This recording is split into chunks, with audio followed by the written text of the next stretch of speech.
برای مدیریت کردن وبسایتمون به چه مهارتی نیاز داریم؟ خیلی ها فکر میکنن برای اینکه بخوان یه وبسایت داشته باشن و وبسایتشون رو مدیریت کنن، هندل کنن، کاراشو پیش ببرن، مثلا محصول بارگذاری کنن، مقاله بارگذاری کنن، یا دوره آموزشی دارن، مثلا کامنت دانشجوها رو پاسخ بدن، تیکت ها رو پاسخ بدن، فکر میکنن نیاز به یه دانش فنی خاصی یا یه مهارت خاصی هست و همین ذهنیت، همین طرز فکر باعث میشه که از داشتن یه وبسایت خودشون رو محروم کنن. و شما همین نگاه، همین یه دونه باور رو نگاه کنید که باعث میشه چقدر و چه تعداد از آدم‌ها از داشتن یه وبسایتی که همه کارها رو راحت تر میکنه، همه کارها رو سریع تر میکنه، خودشون رو محروم کنن. در واقع شما برای اینکه بخواید پنل مدیریت وبسایتتون رو در واقع پیش ببرید، کاراشو انجام بدید، حالا میگم که هر تیکتی هست، هر پشتیبانی که هست، هر کامنتی که از پاسخ بدید، یا محصول جدید اضافه کنید، یا مثلا محصولات قبلی رو توضیحاتش رو ویرایش کنید، تصاویرش رو اصلاح کنید، موجودی ها رو اصلاح کنید، یا مقاله و نوشته بذارید روی وبسایتتون، یا هر کار دیگه ای که با وبسایت ها میشه انجام بدید، بخواید انجام بدید، شما هیچ مهارتی نمیخواید، هیچ دانش فنی هم نمیخواید. همه مهارت ها و دانش فنی ها گردن طراح سایت، اون باید همه اینا رو بلد باشه، نه شما. و اون با اون دانش فنی که داره، با اون مهارتی که داره، باید وظیفه داره پنل سایت شما رو جوری بسازه که کار کردن باهاش ساده و آسون باشه و هیچ دانش فنی نخواید. در واقع شما برای که بخواید با موبایلتون کار کنید، آیا مهارت خاصی نیاز دارید؟ آیا دانش فنی خاصی نیاز دارید؟ نه، فقط یه چیزی نیاز هست، آشنایی با موبایلتون.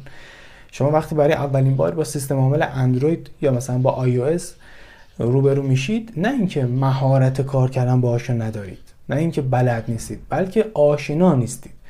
باید با بخش مختلفش آشنا بشید که هر آیکون برای کدوم قسمته، یا مثلا هر کاری که میخواید انجام بدید باید وارد کدوم قسمت بشید، یا مثلا هر بخشی چه کاری رو انجام میده و شما فقط کافیه با این قسمت ها آشنا بشید، دیگه نیاز به مثلا دانش فنی خاصی ندارید. چرا؟ چون اون شرکتی که این گوشی رو ساخته، اون اومده با اون دانش فنی که داشته، با اون مهارتی که داشته، کارها رو جوری انجام داده که برای شما همه چی آسون باشه. و پنل مدیریت هم همینه. کسی که داره سایت رو برای شما طراحی میکنه وظیفه داره که پنل مدیریت جوری طراحی کنه که شما فقط نیاز باشه با پنل مدیریت و با بخش مختلفش آشنا بشید. این که مثلا میخواید محصول اضافه کنید، از این قسمته. این که میخواید مثلا مقاله اضافه کنید، از این قسمته. اگر میخواید کامنت ها رو جواب بدید، از این قسمته. یا مثلا اگر میخواید تیکت های دوره های آموزشی رو پاسخ بدید، از این قسمته. فقط آشنایی شما نیاز هست، مراحل آشناییش رو طی کنید و با سایتتون، با پنل مدیریت سایتتون آشنا بشید. پس اگر این ذهنیت رو دارید و این طرز فکر رو داشتید که کار کردن با وبسایت، با پنل مدیریت وبسایت احتمالاً سخته، کار پیچیده‌ایه، کار زمانبریه، من پسش بر نمیام، من مدرک تحصیلیشو ندارم، من آدم باهوشی نیستم، من حوصله این کارا رو ندارم، من حوصله یادگیری رو ندارم، اینا همه اشتباهه. نه نیاز به یادگیریه، نه زمان زیادی میطلبه، هیچ مهارت خاصی نمیخواد، هیچ دانش خاصی هم نمیخواد.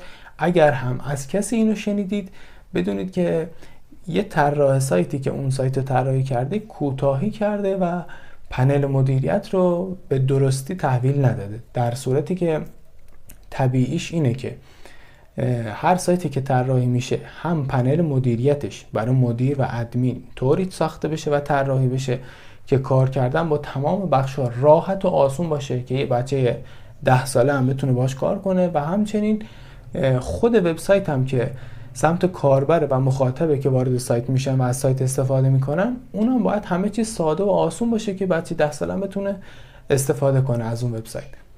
پس اگر که میخواید وبسایت داشته باشید، اینو بدونید که کار کردن باش خیلی راحته. اگر طراح سایتتون کارهاشو به درستی انجام بده و سایت رو به درستی و به در واقع اصول بروز و استاندارد طراحی کنه و بهتون تحویل بده. اگر میخواید وبسایت داشته باشید و به دنبال فردی هستید که این کار رو به درستی براتون انجام بده و همچنین پشتیبانی خوبی داشته باشه و همه کارها رو کنارتون انجام بده تا حالا تو این مسیری که دارید پیش میرید به هر مشکلی، به هر چالشی که میخورید کنارتون باشه، یادتون بده، مشکلات رو حل کنه، هر جایی که بلد نیستید یا فراموش کردی رو بهتون یاد بده. من محمد علی جعفری هستم و چندین سالی که طراحی سایت انجام میدم و تسلط کافی برای اجرا کردن انواع وبسایت رو دارم. برای دیدن نمونه کارهای من، مشاهده حالا مابقی ویدیوهام، مقالاتم و آشنا شدن با طرز فکرم و کلیات مهارتم و آنچه که حالا بلدم، میتونید وارد وبسایت من بشید. نمونه کارامو گذاشتم، مقالاتمو گذاشتم، ویدیوهامو گذاشتم، نظرات بقیه مشتری‌ها رو گذاشتم و شما میتونید یه کلیاتی از من رو به دست بیارید. و همچنین برای اینکه بخواید با من در ارتباط باشید، راههای ارتباطی مثل شماره تماس، مثل واتساپ، مثل تلگرام رو، همه اینا رو داخل وبسایتم گذاشتم. آدرس وبسایتم هم رو همین ویدیو هست و همچنین زیر ویدیو داخل کپشنم می‌نویسم. میتونید وارد وبسایتم بشید و از طریق راههای ارتباطی با من در تماس باشید.